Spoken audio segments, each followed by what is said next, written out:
Welcome to Luca and Miguel. Enjoy the video. You start by locking scope and assets. Define the primary goal and the top 3 user tasks you must support. Once done, import logo files, hex color codes, and a typographic scale based on a 16px base grid. This keeps spacing predictable. Next, sketch a basic wireframe with header, content, footer, and 1/2 column variation so you can test layout decisions quickly. Make sure to export assets at 2x for Retina and save a single source file for the theme. You now convert those decisions into a system. Define tokens for color, spacing, radii, and font sizes so changes propagate everywhere.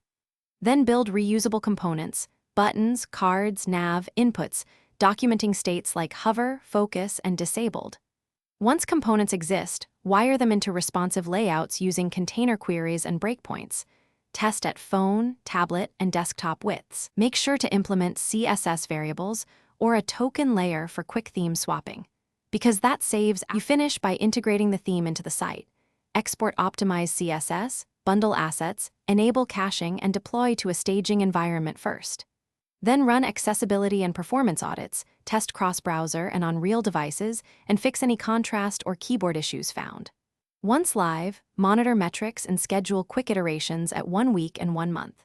If something breaks, reproduce the issue, revert to the last working token set, and then patch systematically. Never hotfix without a regression test.